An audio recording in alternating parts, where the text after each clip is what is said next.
favor tonight.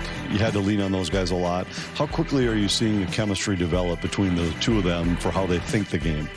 Yeah, I think they certainly have good chemistry. They move the puck well. I think that they read off each other well on breakouts. They can push the puck up the ice, and I think both the two of them are, they can defend as well. Both skate really well. Welcome to a very special Go Big or Go Home edition of the Enough Said program. My name is Dan Barrero, joined as always by Justin Guard and Lori Fisher, dressed in very, I would say, Christmassy. It's festive. Holiday Trying fashion. to be. Yeah. And I also have to add it is our final show of the year. Wow. So it is our final show of 2025. I'm glad. I was worried when you said final show. Okay, sorry. You were letting Where's our us in studio on a audience? secret. Yeah. Let's Justin say calm in a down. Public way, yeah. But we talked about moving the Wild up last week, and then we moved them up, and now we're moving them up to the top talker And by the tonight. way, let's set the record Get straight. to it. Yep, get to it. Say it. We're going to Say demote it. the Wild again on Yep. the basis of one other piece of information we'll get to later. I thought it was really, really big news, and it's the third topic tonight. Not bigger than what the Wild are doing right now. They've earned their position tonight. They stay hot. 6 straight wins. The latest one Thursday night against the Columbus Blue Jackets. And welcome to, someone said, Quinn Soda. A week ago today, the team made a big trade with Vancouver for top defenseman Quinn Hughes. The Wild back home tomorrow afternoon against the Edmonton Oilers. And I was looking for tickets. It looks like you can get in for about $120 plus tax and fees, though, per person, Dan, if you're thinking about going tomorrow. First of all, Justin, isn't it Quinnasoda? Quinnasoda. Quinnasoda. You can Quinsoda. you can have the E in there too. You got to have Quinnasoda. Quinnasoda. Going to do it. Quinnasoda. Well, I like the way Bill Guerin, the Wild general manager, put it with us when he came on the 2 days after the big trade was announced.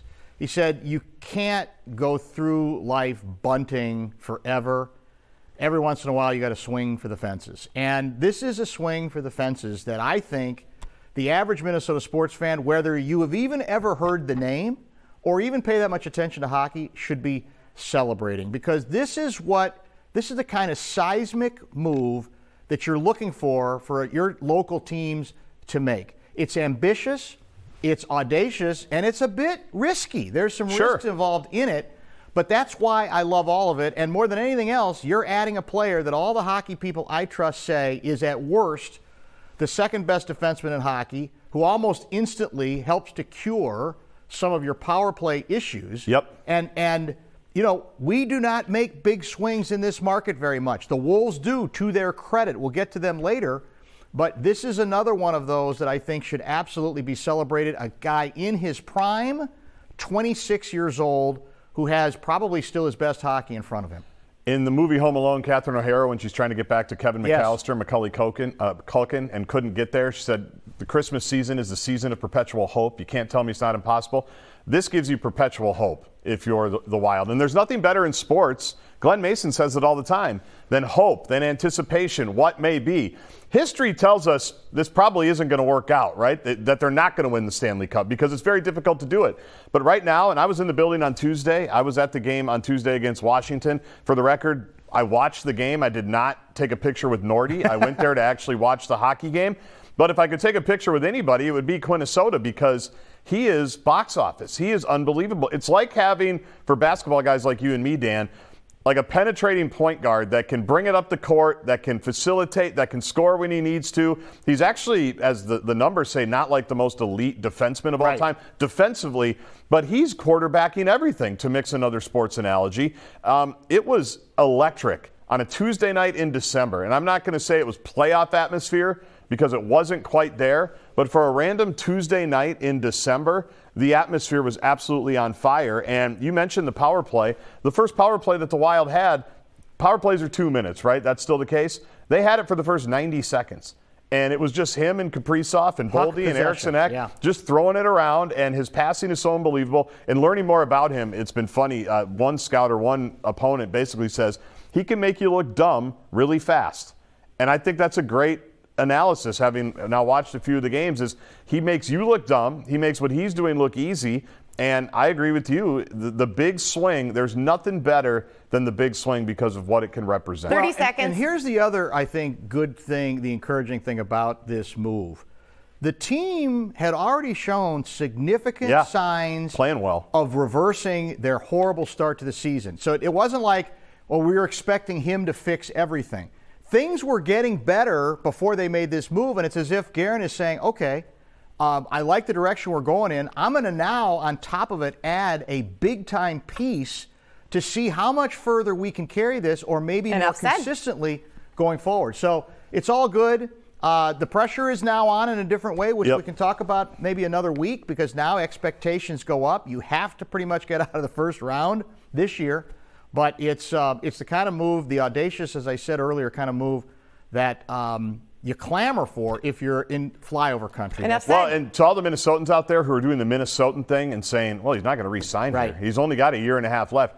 Don't think like that. First of all, don't worry about it. He's going to like it here. They're going to be able to pay him a lot of money. They're probably going to win a lot. He likes all those things.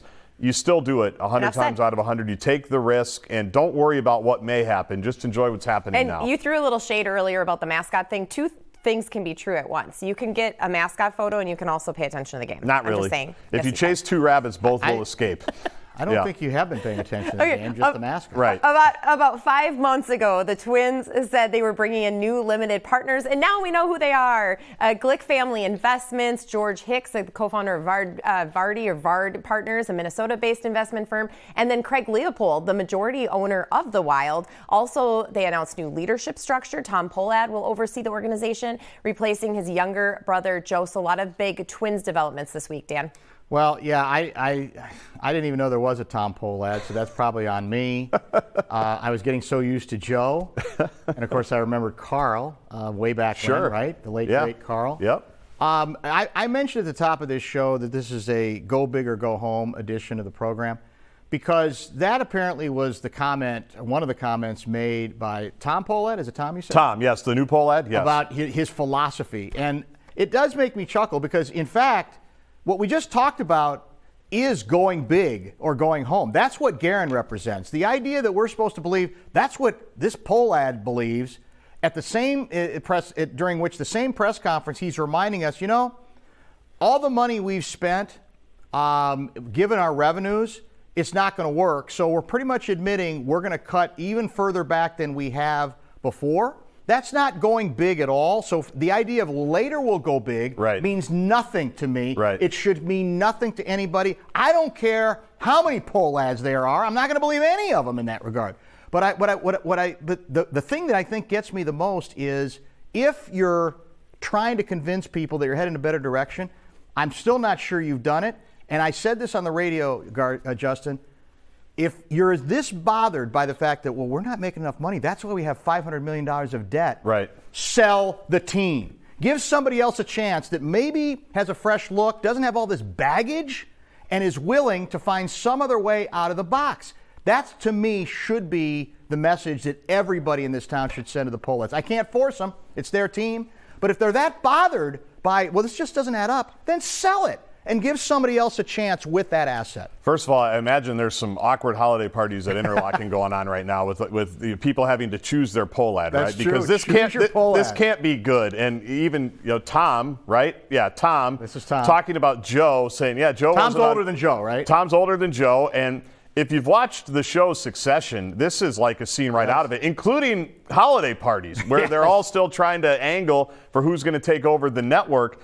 This is a bad scene. So Merry Christmas to the Pohlads, because this can't be fun. And I don't mean to make light of it, but it is kind of just funny from the outside that it's a family drama now, maybe even more than just a team deal.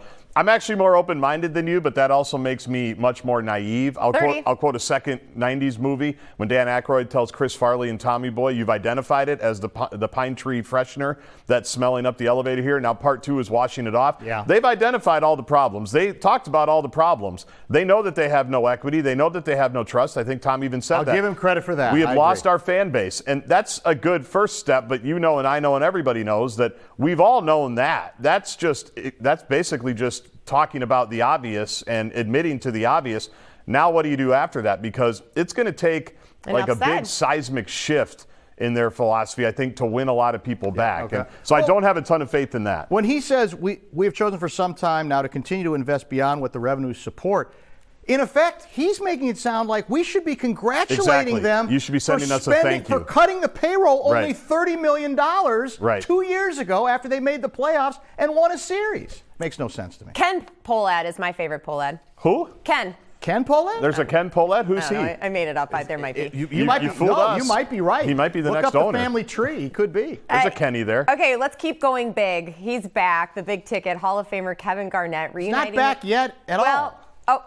Okay. Word on the street, I like to say, that he's back with the Timberwolves in a new business community role with the team. His jersey number 21 retirement is expected to happen as well. And with all of this happening with Glenn Taylor's departure, the Wolves snapped their few game winning streak, though, against the Grizzlies, struggling with their offense, Justin. Yeah, their offense was terrible. Can Kevin Garnett play point guard? That would be the question, right? This is news that we all knew was coming, so it's not that surprising. But as a child of the 90s who grew up in the KG era, it does make you feel good because this schism and we know why, because KG is a stubborn individual, right? I'm not saying he despises Glenn Taylor. I'm not, I'm no huge fan of Glenn Taylor just generally, but I'm not going to go as far as Kevin Garnett does, but I didn't have to work with them as Kevin Garnett, right? I think both things can be true there. But it's good to have him back, and whatever the role is going to be, fans are definitely going to love it. It would be great if he was at the Oklahoma City game right now. I don't know if he is or not. But the more important thing is the team is in I think, kind of a weird spot. I'm not as down on them as other people are, but that game against Memphis the other night was as bad as it gets offensively. And you got to give him the caveat that Anthony Edwards wasn't around because he's the guy that kind of shocks him out of things from time to time.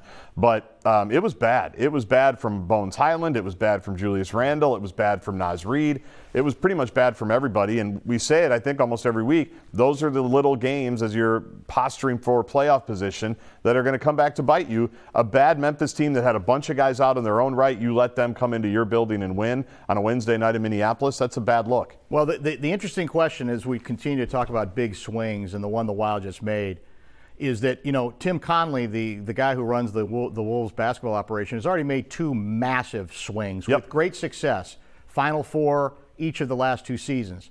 And the reason he gets paid the big bucks is he's got to decide, does he need to make another big swing, or does he just allow things to settle down enough for all of these players to come together?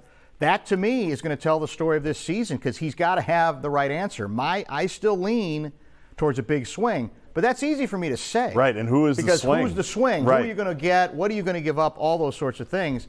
But I feel like there's something missing a little bit here, notwithstanding the fact that Ant has been out the last several games. So we'll see where this thing goes. But it doesn't feel like it's coming together exactly the way you're looking for at this point. We do know they finished strong last year. Was it 20-5 down the stretch? Yep. They're capable of that, but I think they're a tier below the teams I put at the top of the Western Conference. And they get to play a couple of them in the next week or so, right? Oklahoma City tonight, Friday night, Denver on Christmas. True. Like, they will get to see where they stack up with those teams, a couple of weeks after playing them the first time. Dan, are you going to the Vikings game on Christmas Day? I will not be there, but my sources say you're considering it. No, I have to work, but I have FOMO. We'll talk about the Vikings, why we have FOMO, and remembering film director Rob Reiner. Nobody works harder than Roy Fisher.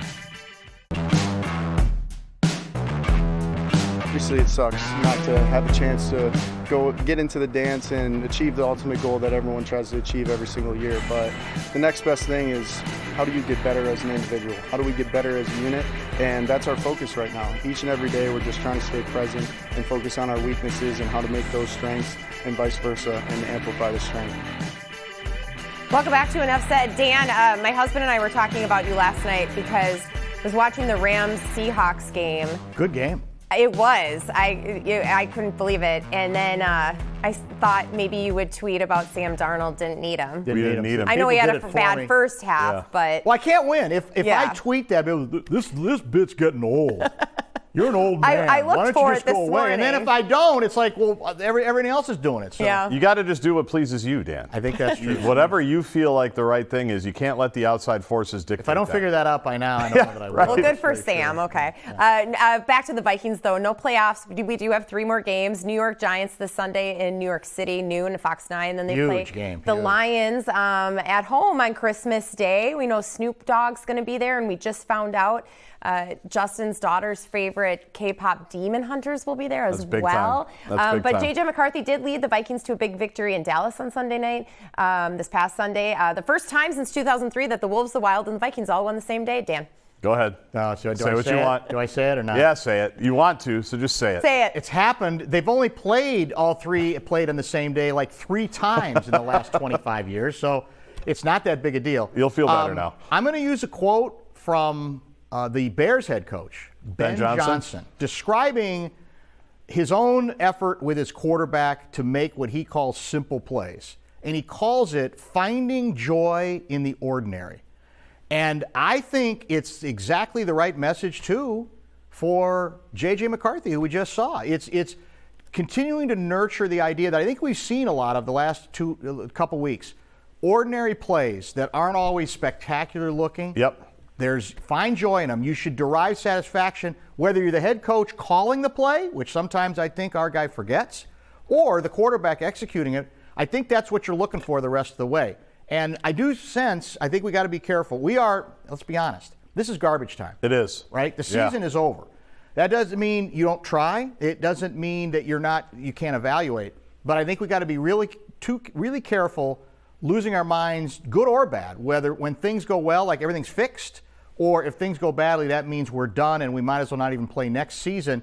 Garbage time is a really hard time in which to get honest evaluation of where your team is. That's the trap that people have to be careful they don't fall into the rest of the season. I love that Ben Johnson quote, and you hit on the second part of it. That's something that the head coach should pay attention to, right? Yep. Because he always wants to talk about every blade of grass and explosives, right? Yes, that's true. And I get why, Yes. because percentages do tell you that if you have an explosive play, 20 yards, 25 yards, you're probably going to score points, especially with the greatest kicker in the history of the Vikings, Will the Thrill Reichert here. You get to midfield, you feel like you're in field goal range.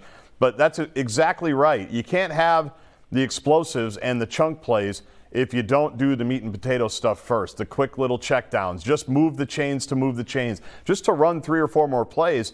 And that is what we've seen from JJ the last couple of weeks. That is exactly what these next 3 games have to be about. 30 seconds. Continuing to build upon, I think, the positive building blocks that you have seen. Remember, it wasn't that long ago where he couldn't complete any passes, right? He was a mess. And so I know we're grading probably on a much worse curve than we were 6 weeks ago on what we thought he might be. But the fact that he has shown some signs that he can be competent, that he can be functional, and yes, he can be explosive, as we saw a couple times last week. That's the positive. They need to get JJ to JJ going in these last 3 weeks. That's the last thing I'll say is a good soldier that Justin Jefferson has been. You still got to make him see that there's going to be some light at the end of the tunnel with this pairing if that's what they want to do moving forward. Enough said. Epic filmmaker 78-year-old Ron Reiner and his wife Michelle were murdered last weekend in their LA home. This all broke last Sunday night. Their 32-year-old son Nick is charged with 2 counts of first-degree murder. No motive, but we know their son struggled with mental health and drugs over the last few years, and there was some sort of argument at a party on Saturday night. We know Reiner was in All in the Family. He was behind When Harry Met Sally, The Princess Bride, A Few Good Men, Stand By Me, Spinal Tap 2, and a lot more, Dan. There's been a lot written and said about what they're call, I guess, Nepo babies. And that's really what Rob Reiner himself was, son of Carl Reiner, a TV legend, abundant talent, right? Right. And what I read a piece in the Wall Street Journal by their movie critic, Kyle, I think his name is Kyle Smith. And I want to read a quick thing he said. People dismiss the evident troubles of, is it pronounced Nepo babies or Nepo? Yes, I don't even know. Nepo babies. Nepotism. But yes, because they misunderstand the nature of happiness. Picture a long, slow climb up the mountain of fame and wealth, heading for a sign marked happiness, only to discover at the pinnacle that happiness is actually on another mountaintop across a ravine. This sight is visible only from the peak, and people at ground level can't and won't understand it because they're assuming something that is disproven with every glance at a celebrity magazine.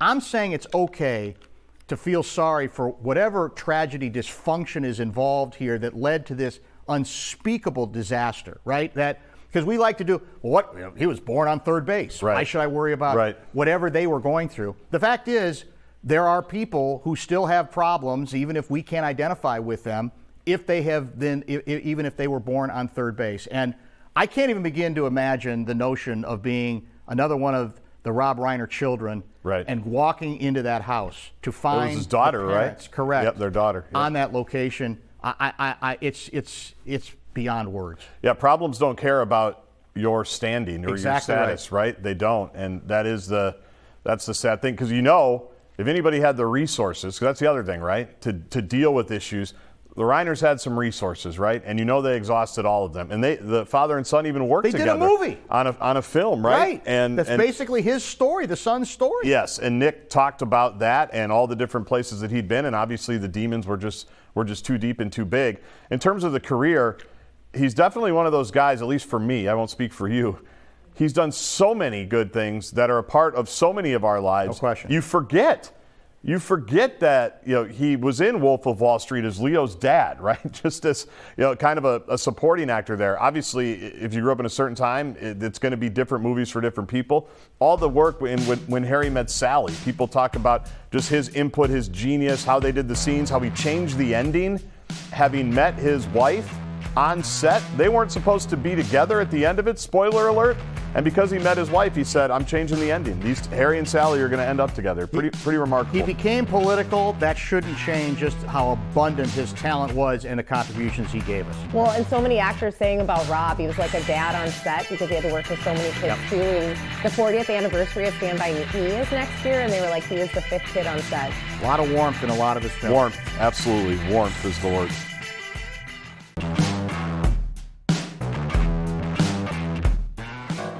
Holiday card time. Dan, why don't you kick us off? Here's the, I thought I was going to I was going to give you the cover. There got is a it. beautiful peace cover with the snowman. Celebrate the many gifts of Christmas, peace, joy, and love. You guys are great. We love the show. Wish it was on more often or longer. Yes. Merry Christmas and We'll do Happy that. New Year. Linda and Christopher Crumley. Linda and Christopher, thank you very much, and we appreciate the support and the idea of more often. More us. And longer. I try. More us. Okay, I have Now one you from don't. Karen Marceau. Karen says, I really look forward to seeing Enough Said each week. You three are great. And then I'm thinking maybe that's us three on the front. She didn't write anything, but I could put our names next to each person. That kind of looks like our Friday photo we take. It does. Can we just use that for our Friday photo this week and we can leave after the show? Justin? All right, I have one from Bradley and Dawn, also very nice. Good music, too, because it's the Peanuts music. Merry The Christmas. envelope had peanuts on it, too. Merry Christmas to the voices behind the best sports debates in town. Your passion makes every fan feel part of the conversation. Happy New Year to Justin, Dan, and Lori, Bradley, and Dawn. Thank you from Buffalo Lake. And by the way, I spent like 20 minutes reading all the cards before the show today. You did? Pretty emotional? Well, just thank you to everybody. Some really nice Excellent. things that people wrote and said, and especially about Lori. She kept most of those. Oh, stop it. I have one more. Okay. I thought this was kind of cute. It says, look at my arm. I can't see. This is Happy New Year. I look forward to watching Enough Said every Friday night and sometimes on Saturday. Merry Christmas. Love it. From Sandy and St. Michael. Are we So going to again, have thank you. this year? I heard there Enough Said might have Valentine's Day cards as well. Is that true? Is that the next step? You need to pay for the postage. Fine. We're at more than 4,500 cards here at Fox 9 overall for all of our shows. So Thank you, everybody. it takes a lot of time to address all those cards. It does. You're right. So, well, I'll see you guys next year. Merry Christmas, and You've been I waiting won't the say whole Happy show New to Year say yet. that. We'll haven't see you you? January 2nd. You've been There you waiting go. the whole show to say that.